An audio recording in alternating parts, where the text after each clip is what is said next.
I think Hawk Roosting is an anti-authoritarian, anti-dictatorship, and maybe even an anti-hawk poem. Let's see how I arrive at that conclusion and check out the process to see if the process can help you. When analysing literature, there are only three things that you need to consider. What is being said, the denotations and connotations, how, that is the literary devices, and why. That's the big idea that's been put forward. Let's apply these three things to Ted Hughes's Hawk Roosting. Now, the first thing that you need to consider is the title. And roosting suggests a hawk at rest, a hawk sleeping, and so at least on the surface, this would be a poem about a hawk sleeping. The opening line here, I sit in the top of the wood, is clearly a case of anthropomorphism. And anthropomorphism, anthro means human, morph, as you know, means change. So it's changing or giving the hawk human characteristics. Literally, in the top of the wood is where it sits. Symbolically, it's at the top of the hierarchy. And its eyes are closed. Again, it would suggest that there is nothing that causes this hawk anxiety. It's an apex predator. The fact that the line opens with I could indicate a little bit of self-obsession, but it's not too strong at this point in the poem. The second line tells you what he's doing whilst he's sitting there, and that is nothing.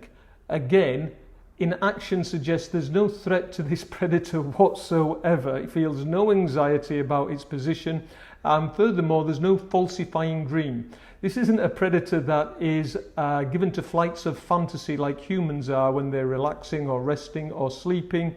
There is no delay between my hooked head and my hooked feet. That is, between thought and execution, there's no time lapse whatsoever. And the repetition here of hooked just emphasizes the hawk's predatory build. The alternative that it offers is, or in sleep, rehearse, perfect kills, and eat. So this is a hawk that rehearses its mission in life, which appears in the first verse to be to kill and eat. In the second verse, the hawk moves on to give an assessment of the territory. It looks at the high trees, the air's buoyancy, and the sun's rays. And it considers it all to be an advantage to me. Now, you could say that we're getting a little bit arrogant here. The poem opened with the first person I, and now it's me, me, me, me, me. Is Hughes really praising this hawk, or is it deriding its arrogance? Well, take a look at the last line of this verse. The earth's face upwards for my inspection. It's kind of suggesting that the earth is there, lying supine. It's rolled over and offered its belly up, exposed, subjugated itself to the hawk for its inspection. Now that might suggest a little bit of delusion on the hawk's behalf, and maybe we're coming to the opinion that perhaps Hughes isn't offering this as a straight appreciation of the hawk's predatory nature. Maybe there's something else going on here. In verse 3, what we get is a deification of the hawk by the hawk. Took the whole of creation to produce my foot, my each feather. And it's a little bit narcissistic. It's almost as if every single body part, every single feather is being adored. And the final line of this verse offers a reversal. Now, so we begin with the adverb, I hold creation in my foot. What was created is now under my control. I think this is the exposure of the hawk's predatory arrogance. It kind of considers itself the supreme ruler of the universe. And as we move into the next verse, this supreme ruler heads further into megalomania. I fly up and revolve it all slowly. The last two words there are the hawk celebrating its own considered superpowers. It doesn't just revolve the earth, it can decide the speed at which the earth revolves. We're really heading into delusion here. I kill where I please because it is all mine. Now, it's not kill and eat anymore. It's killed because I own everything. And that's a shift in its mission. And it goes on here in the last verse, my manners are tearing off heads. Yeah, nice hawk. So, there's a sort of certain savagery involved. It seems to be that the hawk's egotism is based on its power to kill. This isn't a live and let live, or if you love something, set them free type of hawk. Hughes is portraying a dictator or a tyrant's mindset. And the repetition of all mine, all slowly, just emphasizes, as far as I'm concerned, the hawk's megalomania. In the penultimate verse, the megalomania continues. The hawk now says its mission is the allotment of death. There's no eating involved, it's just killing. And the manner of killing is brutal. My flight is direct through the bones of the living. It seems to crash into things like an Exocet missile and destroy them. And the final line of this verse is very telling. No arguments assert my right.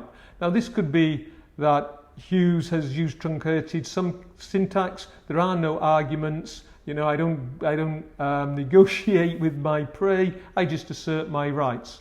But I don't think so. I think this is exactly what it says it is. No arguments assert my rights. There's no reason, there's no justification for what I'm doing. And once again, this is the dictator or the tyrannical mindset. In the final verse, it continues, except it heads towards bombast. The sun is behind me. Now that could mean one of two things. Either the sun is supporting me, rah, rah, come on, hawk, or more likely, I've left the sun behind. I am now the god of the sky. I am Horus. I control everything. And this bombast continues. Nothing has changed since I began. My eye has permitted no change.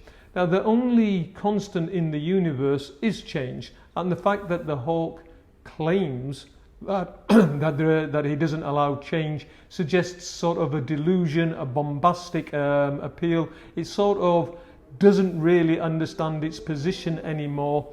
And the final line, I'm going to keep things like this, really is deluded. I don't believe that Hughes would paint a hawk in such a way in order to celebrate it. I think that there's something else that is going on here. So this is where you have to decide the third point. What is the big idea? What's your interpretation? And really, you've only got a choice of two things.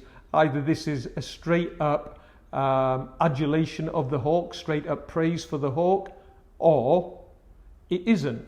It's ridiculing the hawk, it's ridiculing its bombastic nature. In actual fact, it's using the hawk as an allegory to expose human hubris. Personally, I think that's the one. And I think Hughes is far too good of a poet to use such bombast as celebration. This is a political allegory as far as I'm concerned against authoritarian regimes everywhere. The hawk's final line, I'm going to keep things like this, is even more ridiculous than Hitler's claim the Third Reich would last for 1,000 years. But you get to choose for yourself. As long as your interpretation is supported by your evidence and your analysis, that's all that your reader can hope for. Good luck. And if you enjoyed this, check out my Hughes online video course, Hughes A-Star Insights, to help you with your exams. The link is in the description box below. Ta-ta for now.